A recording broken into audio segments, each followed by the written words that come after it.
आज Doubtnut app download करें। Doubtnut पर अपने सभी गणित, रसायन विज्ञान, भौतिक विज्ञान और जीव विज्ञान के डाउट्स का करो सफाया। बस प्रश्न की फोटो खींचो, एक ही प्रश्न को क्रॉप करो और तुरंत वीडियो सोल्यूशन पाओ।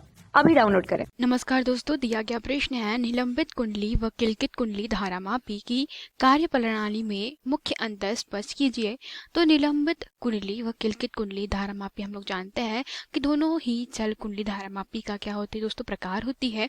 तो सबसे पहले शुरुआत करते हैं हम लोग कहाँ से, निलंबित कुंडली धारामापी से, ठीक है। और दूसरी तरफ हम लोग यहाँ पे लिख देते हैं कि जो किलकित कुंडली धारामापी है वह, ठीक है।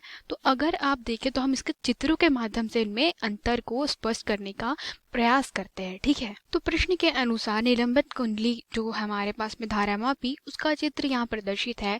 तो निलंबित कुंडली में क्या होता है दोस्तों, एक तांबे के तार जिसमें क्या करनी होती है, जिसमें धारा का मान हमें ज्ञात करना होता है, उसे मुख्यतः क्या किया जाता है दोस्तों, एक एल्यूमिनियम की फ्रेम से बना करके क्या कर दिया जाता है, कुंडली बना जाता है, जिसके बीच में क्या रखा जाता है, नर्म लोहे का क्रोड रखा जाता है, ठीक है। तो आप चित्र में देख सकते हैं कि एक एल्यूमिनियम की फ्रेम है और तांबे के तार की यहाँ क्या रखी है, कुंडली है।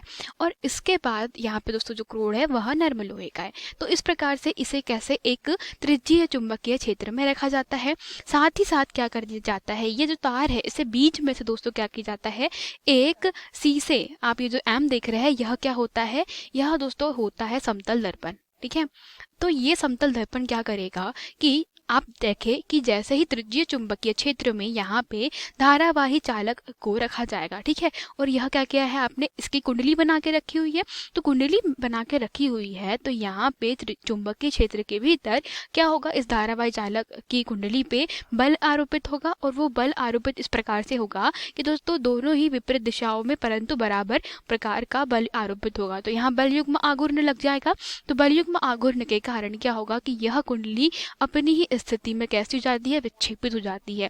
जहाँ पे दोस्तों धारा हम लोग कह सकते हैं अगर आई है तो वो कैसी होती है, विक्षेप के अनुक्रमानुपाती होती है। तो इस स्थिति में यहाँ पर दोस्तों क्या किया जाता है, समतल दर्पण के कारण क्या किया जाता है कि समतल दर्पण की पहली स्थिति और दूसरी स्थिति दोनों को क्या कर लिया जाता है, नोट कर लिया जाता है। और फिर वहां से दोस्तों हम कह सकते हैं कि धारा का मान और विक्षेप का मान क्या किया जाता है, ज्ञात कर लिया जाता है।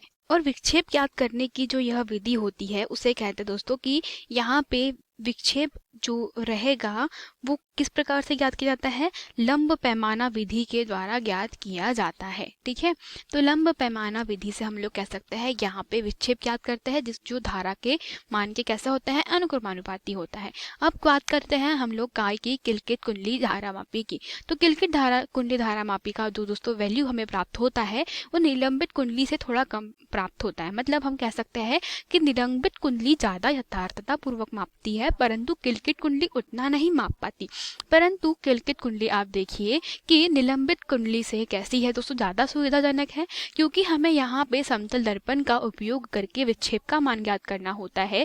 जबकि यहाँ विक्षेप जो है वो डायरेक्ट काय से प्राप्त कर लिया जाता है, संकेतक से प्राप्त कर लिया जाता है। वो कैसे, क्योंकि देखिए यहाँ पे दोस्तों एल्यूमिनियम की फ्रेम में समतल दर्पण लगा करके विक्षेप गणना कर रहे थे, परंतु अब विक्षेप ज्ञात करने के लिए क्या किया, क्रोड के साथ में डायरेक्टली क्या कर लिया है, संकेतक लगा दिया गया है। तो जैसे ही यहाँ पे दोस्तों विक्षेप उत्पन्न होगा तो धारा कैसी होती है, विक्षेप के अनुक्रमानुपाती होती है। तो यहाँ से क्या मिल जाएगा दोस्तों, हमें वो संकेतक का विक्षेप प्राप्त हो जाएगा। संकेतक पहले 0 पे था और फिर कितना हो गया, जितना शिफ्ट हो गया उसका वैल्यू हम लोग ज्ञात कर लेते हैं।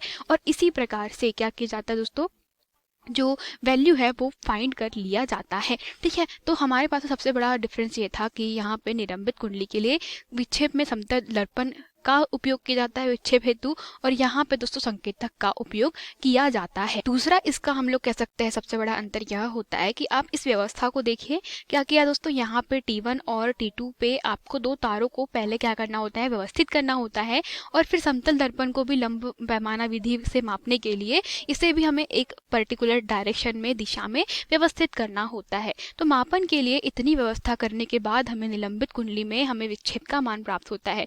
तो ये विधि कैसी होती है, कठिन होती है, जटिल होती है, परंतु दोस्तों जो किलकित कुंडली से हम लोग कह सकते हैं, किलकित जो धारामापी होता है उससे ये वैल्यूज ज्यादा आसानी से प्राप्त करी जा सकती है। और यही प्रश्न का क्या था, हमारा उत्तर था दोस्तों। धन्यवाद।